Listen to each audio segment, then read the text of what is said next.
అందరికీ నమస్కారం అండి. టీడీపీ సీనియర్ నాయకురాలు మాధవిని మాట్లాడుతున్నాను. మన అంబటి గారు దీక్ష మొదలుపెట్టారు. దేనికి దొంగ దీక్ష చేస్తున్నాడు అనేది తెలియాలి ప్రజలకి. నిజమైన దీక్ష అయితే రాజధాని కోసం, అభివృద్ధి కోసం కేంద్రం మీద పోరాడు. అది అందరం ఆనందిస్తాం, నీకు మద్దతు మేము కూడా వచ్చి కూర్చుంటాం అవసరం అయితే. కానీ నువ్వు మాట్లాడిందే తప్పు, చండాలమైన భాష మాట్లాడావు. రెండు, తగ్గేదే లేదంటే ఇట్లా నీ యాక్షను, నీ కథ. ఒక రాష్ట్ర మంత్రిగా నేను చేశాను, కనీసం నేను ఇది మాట్లాడొచ్చా, మాట్లాడకూడదా, నేను భవితకు ఏం సందేశం ఇస్తున్నానా అనేది లేకుండా రాష్ట్ర సీఎంను పట్టుకొని ఆ విధంగా మాట్లాడినప్పుడు నేను వచ్చి అడుగుదామనే వచ్చా. నేనేం గొడవలకు కానీ లేకపోతే ఇంకో రకంగా కానీ లేదు. ఏంటన్నా మీ అమ్మ నేర్పిన భాష ఇదేనా అని వచ్చాను. మీ ఇంటి దాకా కూడా రాలేదు, నేను రోడ్డు మీదనే నించున్నాం. ఈ లోపల మీ మహిళలు నన్ను చూసి హేళనగా నవ్వారు. నవ్వినప్పుడు నేను చెప్పు చూపించాను. చెప్పు తెగుద్ది ఇట్లాంటి భాష మాట్లాడితే. చెప్పు చూపించిన మాట వాస్తవం, నేనేం అబద్ధాలు ఆడను. అక్కడ జరిగింది. ఆ తర్వాత వాళ్ళు నా పైన దాడికి వచ్చి రాళ్ళు ఇసిరేసి మనుషులపైకి దాడికి వచ్చారు. 200 మంది దాడికి వచ్చినప్పుడు ఒక మహిళ ఎటుపోవాలి, ఇక నేను పోలీసులు బతిమలాడి అమ్మ వద్దమ్మా వాళ్ళు నీ మీదకి వస్తున్నారమ్మా అని చెప్పేసి ఆ రోజు ఒక కానిస్టేబుల్ నా ప్రాణం కాపాడాడు. లేకపోతే మీ చేతిలో నేను అయిపోయి ఉండేదాన్ని. అంటే ఎంతమందిని పొట్టను పెట్టుకుంటారు మీరు మాట్లాడేది బూతుల లాంగ్వేజీ. ఎవరన్నా అడిగితే మీరు మీ ఇష్టం వచ్చినట్టు మాట్లాడతారా? నువ్వు మాట్లాడి, మీ నాయకురాళ్ళు బూతులు మాట్లాడి, అసలు బూతుల పార్టీ నా మీది. అదన్నీ అట్టా ఉంచి నిన్న నీతులు చెప్పడానికి వచ్చింది పాపం విడుదల రజని. ఇంకా నేర్చుకోక నీకాడే నేర్చుకోవాలమ్మా విడుదల రజని నీతులు జనాలు. నువ్వు కాదా శ్రీకృష్ణదేవరాయలు గారి కారు అద్దాలు పగలగొట్టించింది నీ గోండాల చేత? పల్నాడు వస్తుంటే చిలకలూరుపేట దగ్గర అది జరిగింది, అంతే అనుకుంటా, దగ్గర ఆ ప్రాంతాల్లోనే. ఆ విధంగా రాళ్ల దాడి చేయించావే, ఒక ఆడ మనిషి అనుకోకుండా కూడా అంత రౌడీజం చేయించావే. నీ కాడ నీతులు నేర్చుకోవాలా?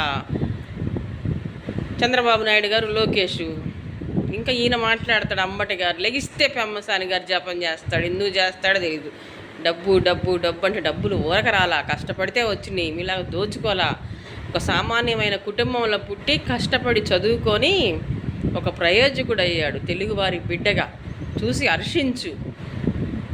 అద్దాక నీకెందుకు అంతలా బాధ? డబ్బు అని. కొన్ని కళ్ళు పాపిష్టి కళ్ళు ఉంటాయి. ఆ పాపిష్టి కళ్ళు పెమ్మసాని గారు వస్తే ఈసారి మా తెలుగు ఆడపడుచుని దిష్టి తిప్పేయండి పాపిష్టి కళ్ళకి అని కూడా చెప్తా.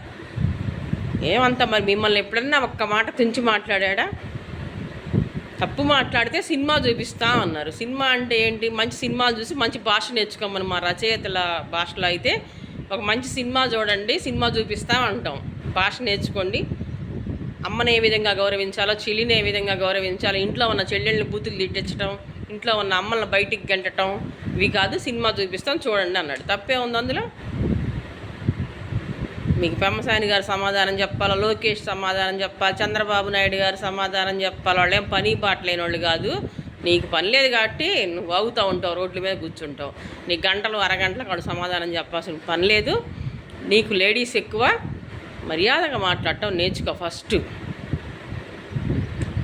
నాకు ఎంత దూరమైనా పోరాడతాం, మేము కూడా పోరాడతాం. మా భవనమ్మ అన్నందుకు, మీ పార్టీ నాయకులు మీరు హేళన చేసినందుకు, మీరు మా నాయకుడిని తిట్టినందుకు, రోడ్ల మీదకి వచ్చి ఆడబిడ్డలు తన్నినందుకు, నన్ను ఒక రచయితను పట్టుకొని ఆ విధమైన భాష మాట్లాడినందుకు మా వాళ్ళు కూడా పోరాటాలు చేస్తారు.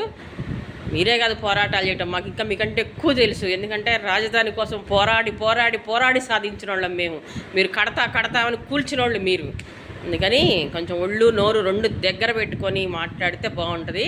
చంద్రబాబు నాయుడు గారు జోలు వచ్చినా, లోకేష్ జోలు వచ్చినా, పెమ్మసాని గారు జోలు వచ్చినా మీకు మాత్రం మర్యాద ఉండదని హెచ్చరిస్తున్నాను. మీరు చేస్తున్నది తప్పుని ప్రజలు తప్పని ఇంట్లో ఆల్రెడీ కూర్చోబెట్టారు. బూతులు మాట్లాడినందుకే మిమ్మల్ని కూర్చోబెట్టారు. మళ్ళీ మీరు అదే రెచ్చిపోతా, అధికారంలో లేకపోయినా అంత రెచ్చిపోతున్నారే, అధికారంలో ఉన్నవాళ్ళం మేమెంత రెచ్చిపోవాలా? కానీ మాది మర్యాద కాదు అసలు. మా భాష భావం ఎంతసేపు ఉన్నా కూడా రచనల వైపు లేకపోతే మంచి పాలన అందిద్దామని ఉంటుంది మా పాలకులకి. మీరు మనుషులు ఎవరా ఏంటని తెలుసుకొని మాట్లాడండి. మీరు రోడ్డు మీద డ్యాన్స్లు వేయటం, పాలన మర్చిపోయి, లేకపోతేనేమన్నా ఆడబిడ్డలతోటి ఏ విధంగా, నాకు చెప్పాలన్నా సిగ్గుగా ఉంది నాకు ఒక రచయితగా. గంట అరగంటలు అంటే చెప్పాలా ప్రజలకి మీరు ఏం మాట్లాడుతున్నారని. ఇది మీ భాష. ఆడపిల్లల్ని ఇబ్బంది పెట్టడం, లేకపోతే డోర్ డెలివరీ చేయడం, దళిత బిడ్డల్ని, ఇట్లాంటి నైజంలో నుంచి వచ్చిన వాళ్ళు మీరు. మీ జగన్మోహన్ రెడ్డి ఆడిస్తుంటాడు, మీరు ఆడుతుంటారు. మీరు ఆడితే ఎవరు నష్టపోతారు? మీరే నష్టపోతారు. అన్న ఇకనైనా నువ్వు చక్కగా చేసావు, ఒకసారి రాష్ట్ర మంత్రిగా బుద్ధిగా కూర్చో, వృద్ధుడు అయ్యావు, హాయిగా కూర్చో. రెచ్చిపోతా రోడ్ల మీదకి వచ్చి రెచ్చగొట్టావనుకో, నీకంటే మా యువకులు ఉన్నారు, వాళ్ళు రెచ్చిపోయారంటే అడ్రస్ కూడా ఉండరు. ఇంకంతకంటే మేమేం చెప్పలేం. అది